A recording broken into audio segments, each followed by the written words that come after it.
Hi, it's Martin and Arlo, and today we're filming at the King Arthur Studios. No one's been here, so it's safe for us to come over and do some baking. And we need it because they have extra ovens, and today we're going to make a pile of classic baguettes. Okay, so let's do the mix. And again, thank you, sir. And again, we're doing the classic baguettes. These are classic French baguettes. The recipe is on the website. So yesterday evening I started a pouliche. A pouliche is a type of pre-ferment. If you're new to bread baking, you may not have made bread with a pre-ferment before. There's a really good blog that I wrote on the King Arthur website about pre-ferments and different types of pre-ferments and why you should use them and all of those things. So this is a little bit of flour and water and yeast that we mixed yesterday. And you can see that, you see all these bubbles in here? Yeah. You can tell that it's active, right? This is equal parts by weight flour and water. So what that did overnight was the yeast began to eat sugar, which is in the flour, and they produce flavor as a byproduct of that process. So it's called fermentation, right? So we begin the fermentation. Okay, so pouliche in the bowl, and I'm gonna pour my water in. Water is lukewarm, and I'm just going to stir to combine. The recipe says put everything in the bowl and just go, and that's another way to do it too, but when I'm mixing by hand, I have a tendency to break things up a little bit because I want to make sure that everything is homogeneous. My hands, in a mixer, we tend to let it run for a while, and it does some of the work for us, but I'm being a little bit more cautious than that. Okay, so I'm going to put the yeast in, and I'm going to put the salt in. Salt and yeast are okay together. It's a myth that they're not okay together. They actually work just fine. No one's going to get hurt. This dough will spend a bunch of time with the yeast and the salt in the same place. So it's okay if they begin that relationship right now. It's not a big deal. Just mix to combine. I'm using instant yeast. I always use instant dry yeast. It used to be that we had to sort of prove yeast or put it in water and let it begin. You don't have to do that anymore. The processing has changed so that you don't have to do that, which is nice. Okay. I'm just stirring.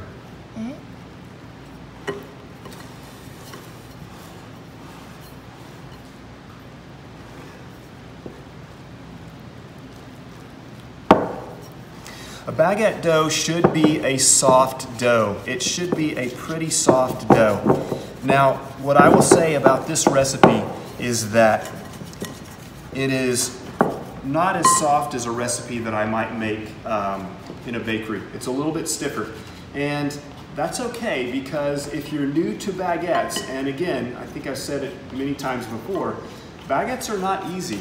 It's not an easy place to begin. In fact, if the first bread that you want to make is a baguette, I would say, let's wait. Let's make that, let's hold off on that for just a little bit.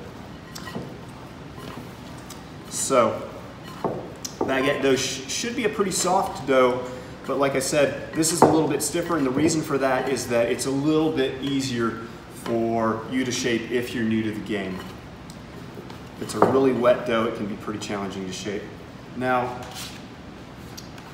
I gave myself a little bit of extra water because I have felt like this dough has been a little bit on the dry side, and I think this one can take a little bit more water, and my hands are happy shaping wetter dough. So I have an additional about 40-50 grams of water that I'm going to add. And I didn't add all of that. I think I could add all of it. Let's just go for it. But I waited until I felt like I could kind of see where the dough was before I added that extra water in. And now I'm just going to knead it in by hand. This dough gets an hour and a half of bulk fermentation, and it has one fold in the middle of that process.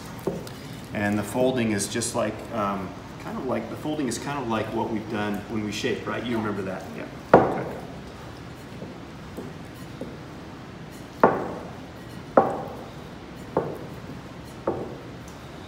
What I would say about adding the additional water is try it as written first. Like, really follow the instructions the first time. And if you're happy with the result, then you don't need to do anything. If you feel like the structure is a little bit tighter than what you want, then I would say maybe add a little bit of water the next time. If you're a musician, you may know what tabulature is, or even just musical notation. A recipe is like musical notation in a way, in that it's notes on the page, and the notes on the page will get you close to the song, but they're not the song. They're not the song. It takes time, it takes practice to get to where you can interpret things and become a good musician, a good singer, a good banjo player, or a good bread maker. So it takes time and repetitions. Okay, so this dough is together, and what I would say is go ahead and scrape your bowl down, and then set a 45-minute timer and leave it covered.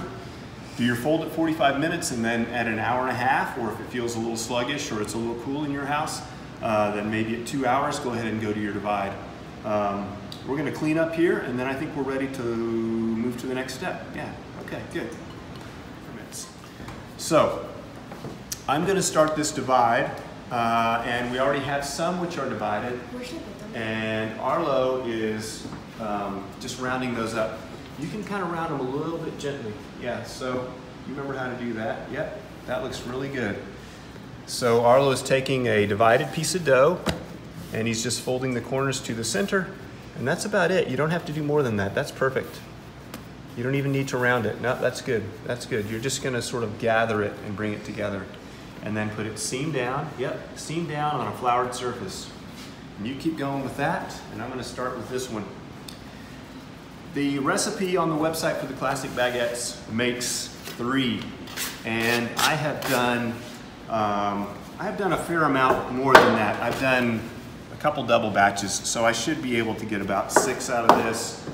These are scaled at right around 300 grams. So we're gonna get these divided, and then we will come back for the shaping.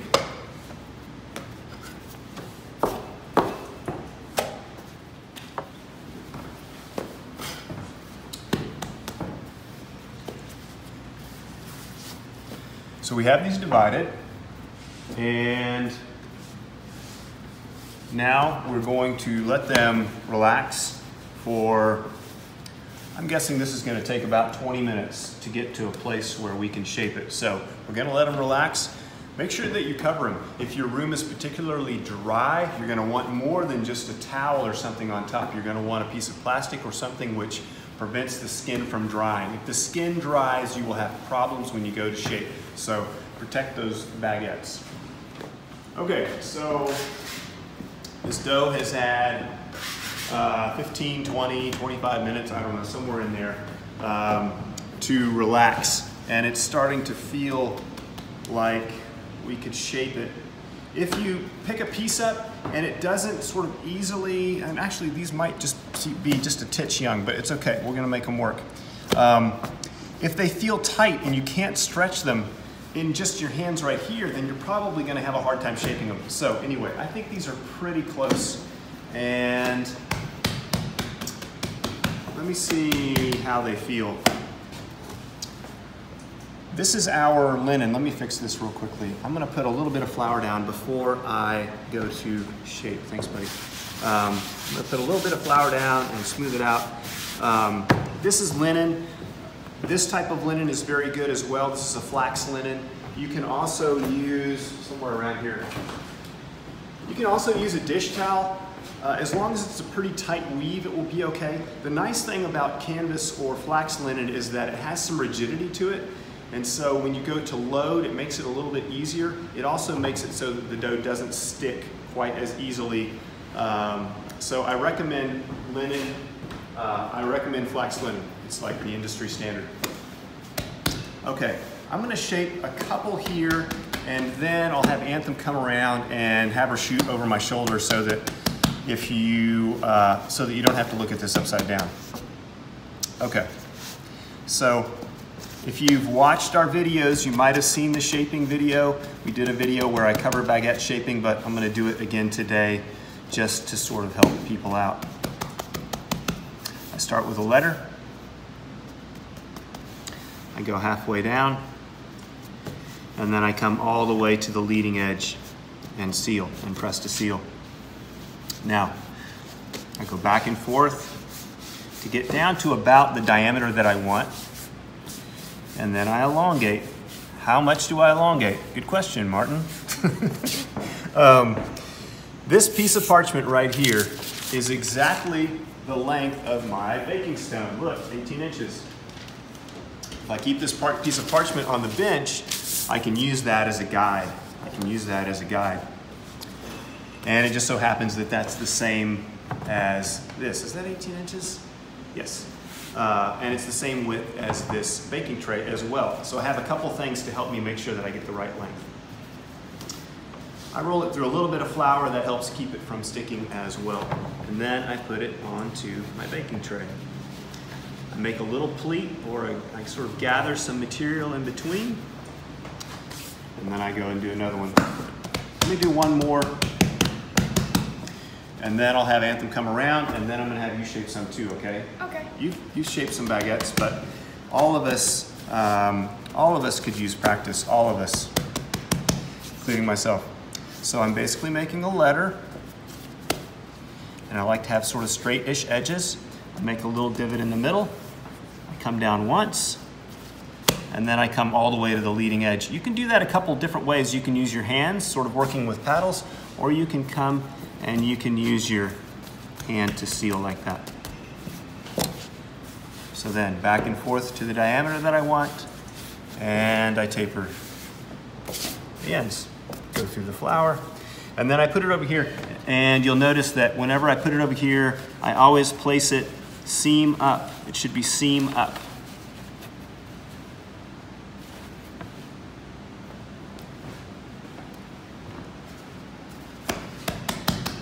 All right, Anthem, come around here.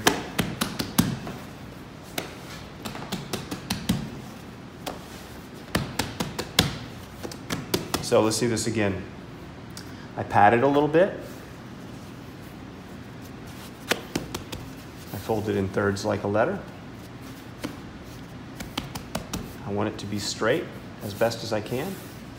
I come down halfway, and then I come all the way to the leading edge and press to seal. Go to the middle, back and forth, to about the diameter that I want, and then I go in with two hands, and I roll to the edges, and as I get to the points, I just apply a little bit extra pressure so that I get some taper. Through the flour, over to the linen, or what we call couche, and I gather.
Ready to shake? Yeah. Okay.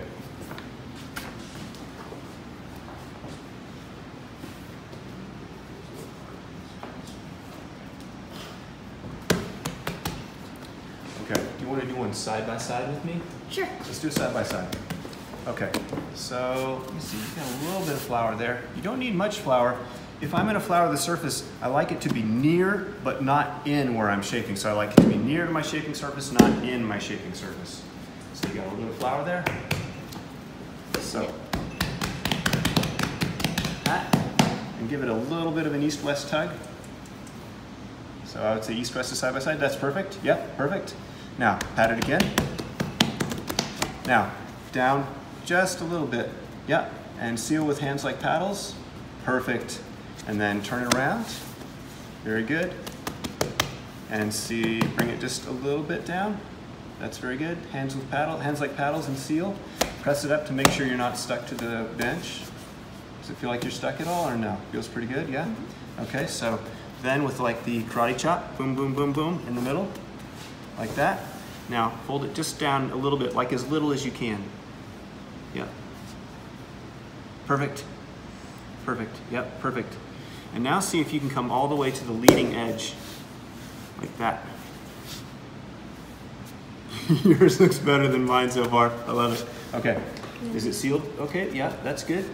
Now, yep, now, this is where it may feel a little bit funny, but what you're gonna do is with your right hand, since you're right-handed, make a cup like this. And what you want to try and do is keep the palm of your hand and your fingers on the bench and listen for the sound. Yep, like that. Very good. Yep, and it's okay to let it go kind of back and forth a little bit. Like you don't want to just kind of like stay in one spot. You want it to travel. So let me see where you are there. A little bit more. Yeah. A little bit more of a divot in the middle. Yeah. Let me see. Yeah, that looks good. Now in with two hands. Watch this. In with two hands. And just, so don't, yeah, so start here.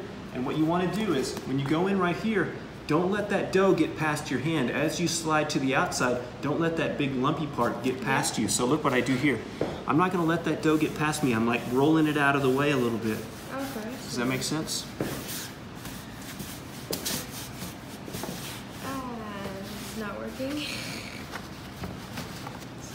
It's good, it's good. So if you find yourself in this place where you've got a little bit of a lump, just go back in the middle and don't let that thing get past your hand. Yep. Don't let your hand like just roll over it. You've got to kind of push it out of the way. Yep, like that. Keep that palm on the bench. Yep, keep that palm on the bench, back and forth. Yep, that's good. Go one more time and make it, and give it a little bit more travel. There you go, yeah, like that, like that. Too long. It's okay, it's okay. It's really good. Now, when you get out to the ends, mash it a little bit. Just mash the tips just a little bit so that they point. Dude, this is really good. Do you see that bubble right there? It's like, that's okay, get out of the way. Now, this is gonna be a good baguette. I promise you. And listen, how many baguettes have you rolled? This is probably, I don't know, not many. Maybe 5? Yeah. Maybe 5 or something like that? It takes a long time to get to where you can roll baguettes beautifully and evenly. And it's the kind of thing that I have to practice, everybody has to practice. And with time, it gets easier, but it takes time. I have said it before and I'll say it again. I always joke that the baguette is like, you know, it's like a figure skating move. Make sure your couche is floured. Okay. So we're gonna shape a few more of these. Anthony, you can just keep on filming.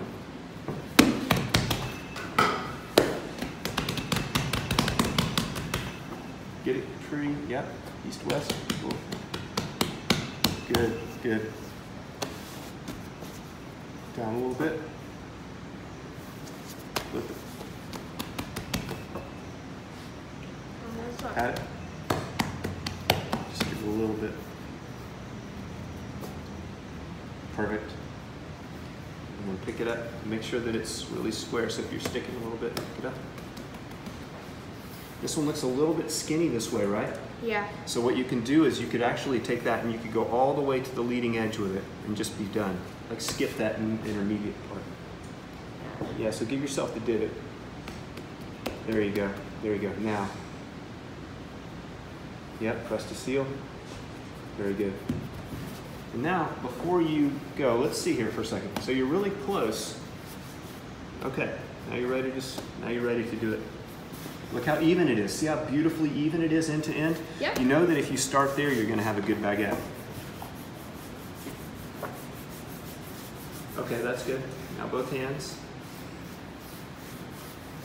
Good. Good, good, good.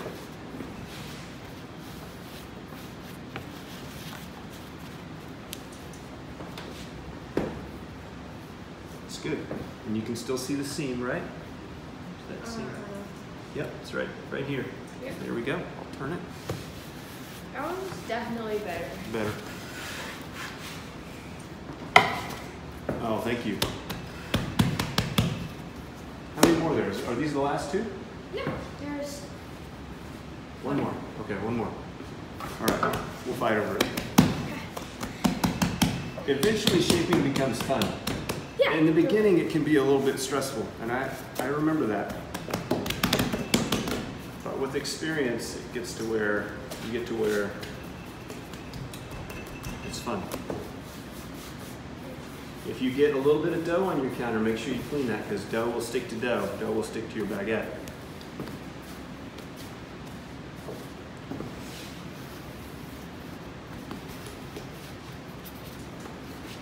So if you have some dough there, let's just scrape it around.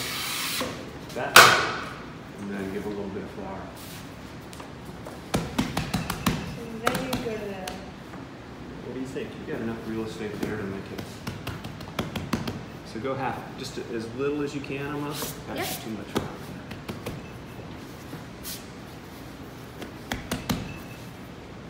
Yeah, that's good. Now to the leading edge. And press to seal. Yeah.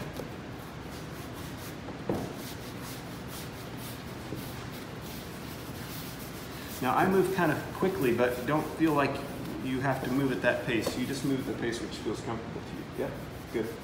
Now when you go to the side this time, don't let that dough sneak out. Okay. You know, don't let that dough sneak past your hands. You maintain your wall there. Yeah. And it's going to help flatten and spread the dough.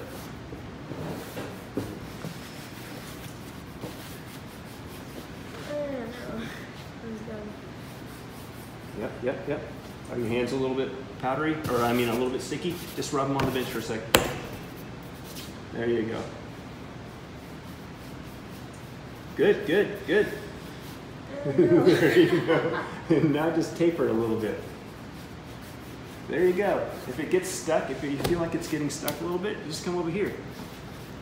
This is gonna be a good baguette. You may think like, this isn't like exactly what I want, but it's okay. I shape a lot. I've shaped a lot more that aren't what I want than you ever will. Unless you get started pretty soon. Yeah. Okay, so we're gonna let these proof, and then we'll come back and bake them. Yeah. So do you want to start scraping the bench down? And I'll put these in a place where we can proof them some. Okay, great. Metal is Metal's fine, yeah. There. Okay, so I think that we are ready to load. The ovens are hot. I tested baguettes in here the other day and I ran the oven at 525, which is pretty hot. I think that might even be hotter than what the recipe says, but it's the temperature that I needed in order to get these up to where I felt like we were gonna get a nice oven spring from the baguette. I have a baking stone and I have baking steel. I have a cast iron pan which is empty, preheating in the bottom of the stove. Can you bake baguettes on a baguette screen? Yes. Can you bake them on a sheet tray? Yes. Can you bake them without steam? Yes. But each one of those things has an effect on the bread, right? So if you bake them in a steamy environment, they can rise more fully because the crust stays nice and moist and allows it to expand. If you bake them on a stone or a steel, those hold heat very well and they push a lot of heat into the bread when you load it, and so it expands well. If you just put them on a sheet tray and put them in there, they don't expand as well. If you bake them in an oven without steam, the crust dries and sets and they don't expand as well. And so I'm doing everything I can to sort of emulate a bakery masonry oven. Okay, so I have parchment. I'm gonna load these onto parchment and then slide them in. I think that it's a little bit easier, and I think that you at home will have an easier time with that. So that's the way that I'm gonna show you. So the baguettes are proofing. I can come over here and let me show you Like these are pretty well proofed. If you can look and see, they feel very marshmallowy to me, so I think they're ready to go. This was the first one that we shaped, and so that's the first one that I'm gonna load. They are rising seam up. The seam will be the bottom of the loaf, so I need to invert them. So that's gonna be the top side of the loaf, and then I just plop them on here. And this is like your last chance to edit at all, so if there's anything that you wanna change about the shape, I look at them as I transfer them, and I just make sure that they're nice and straight. And they look good, right? Yeah, they look, feel it, Arlo. Feel it and tell me what you think it feels like. Whoa, it's something that I thought. I thought it was going to be harder, but it's not. It's kind of puffy, right? Definitely. Yeah, it feels puffy. I should say, just as an aside, one note about these. This recipe uses poolish, but I will tell you that I set one poolish, so half of these are poolish baguettes, and the other half I seeded with a little bit of sourdough culture, and so the other half are a more like sourdough or levain flavored baguette. So heads up on that. So I have enough room to bake 6 baguettes per oven. We're in the studio today because no one's here and it's quiet, and I wanted to be able to show you more than just a couple baguettes, which is all that my oven could handle. Okay, I need one more. There. Can't tell whose baguettes are whose. I know, right? I think actually that you shaped that one, which is pretty awesome. Okay, so now it's time for what we call scoring. And we could spend a day talking about this. I'll try and talk you through the broad details. So the reason that we score is not only because it's pretty, it's functional. First and foremost, scoring is functional. Cutting the loaf tells it where to expand. It tells it where to expand, and it helps it expand more fully in the oven. Okay, so that's why we're scoring. So first and foremost, you need to score well in order to make the most delicious bread, because as the bread rises, it'll have a more open crumb structure with a better score. Now, baguettes are traditionally cut with 5 to 7 slashes or scores. What I like in the home oven is to do a single cut, and so let me just do one and stop talking. So come in here, Anthem. Maybe I'll talk for just another second, sorry. Do you see how my fingers are almost drawing a channel down the middle on the highest part of this baguette? Do you see that? Mm-hmm. That's basically where I want my cuts to land. So I'm going to start at one end, and I'm going to go to the other end. I'm going to start at one end, and I'm going to go to the other end. Like that. If you go slowly, you'll see some blade drag. And I'm going slowly to try and show you, but I should be going more quickly. There are a lot of different lames that you can use. These are pretty good, but once the blade is dull, most of them you can't change the blade, and then you just have to throw it away. So I like this type, a piece of metal with a blade that you can refill, and then you only have to replace the blade. Okay, so do you want to score? Sure. Okay, so do you have a preference on which blade? No, I just okay. So I want you to hold it like this. Like that, and I want you to see if you can land it right in there, and you can use your blade angle, you can go down just a little bit with your blade angle. Does that make sense? And you're just cutting with the nicked corner of that blade. You're just cutting with the corner of that blade, and be careful because this will cut you, okay? Okay. And go down just a little bit. You want to almost like get underneath just a little bit, like that. Yep. And go. Arlo, what?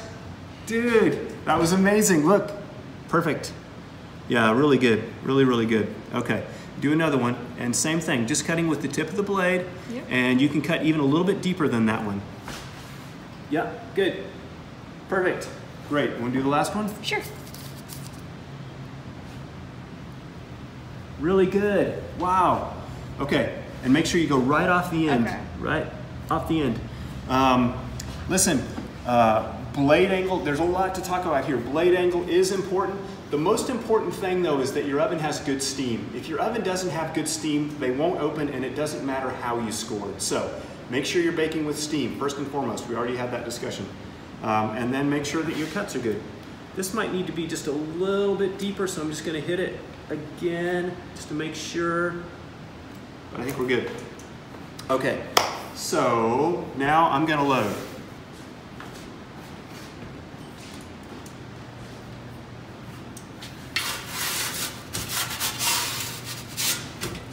That one, and put this guy in there. Is this on there? A little bit of adjusting. Put this guy in there. There's that, and now water in. Be careful.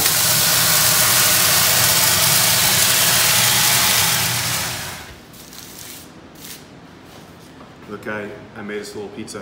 What I did was I just took one of the baguettes and I just mashed the middle of it. I didn't touch the sides, but I just mashed the middle of it. I put a little bit of sauce, cheese, fresh parsley, mozzarella, and then a little bit of herbs in there. I can tell which ones you shaped, but just barely. I tell you what, I'm pretty impressed. You can come work for me in a bakery? Yeah? I don't know. It wouldn't be that consistent. Takes time, but you get there. Okay. Do you want to score yours? I know that one's yours. Why don't you do that one straight? Give it a straight cut. See if you can get the blade. So right now you have it straight up and down, and that's fine for some loaves. If you can turn it just a little bit, it'll be even better. But the main thing is like try and get it end to end, and then if you can turn it some, that'd be cool too. What do you mean turn it? Yeah, very good. What I mean by turn it is, and you can be just a little bit deeper, just a little bit deeper. So what I mean by turn it is that instead of being straight up and down, you get at an angle a little bit. So like this. See how I'm kind of like cutting it at an angle a little bit? Do you want me to score one with more than one? Kind of more like what we would in the bakery. So I'll do, let's try 5. 1, 2, 3, 4, 5. Let's do this one too. 1, 2, 3, 4, 5. And why don't you do that last one straight? Be nice and strong with it. Like that? Yeah, but still just use the tip. There you go. Good. Now go. Yeah. Nice. Okay. Should I go over that one again? No, I think you did pretty well. What do you think? I think it looks good. All right. So, yeah, mind the blade. Make sure that you always put your blade back where it goes.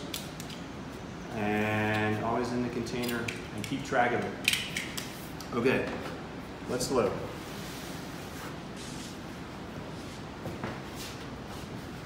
Let's have a peek. Come over here, Anthony.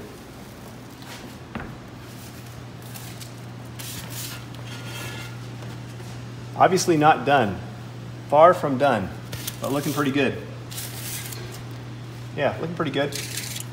This oven tends to be very hot on the top, so probably in the next couple minutes here, I'm gonna shuffle them, because if I don't, I'm gonna end up burn on top and white on the bottom. So we'll give them a little bit of a flip. You know, every oven is a relationship that you have to sort of develop. There's no perfect oven, there are no perfect bakers. So you have to sort of have this relationship where both of you get better. Okay.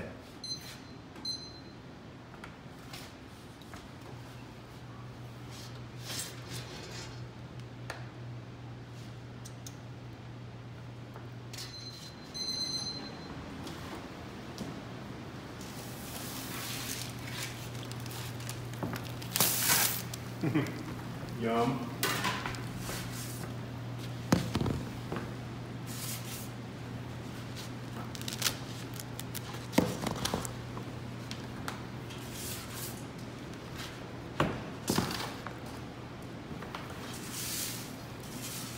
This needs a little more.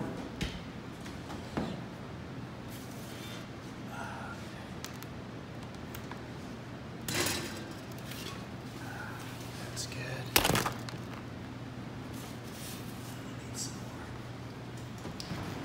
Okay, what do you think? They look so good, and they smell really good. Smell good? Crusty? Yeah. Ears open nicely? Yeah, totally.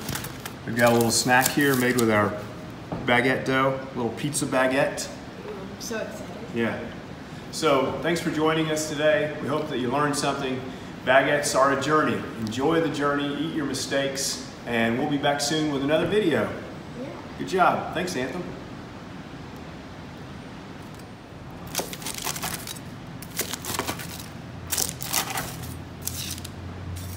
Yeah, you got the parchment. Did I? Yeah. It's a sharp knife. Looking pretty good. Oh, thank you. You ready for this? It smells so good.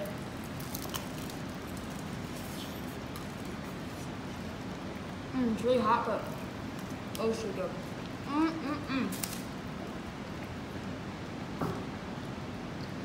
Good job.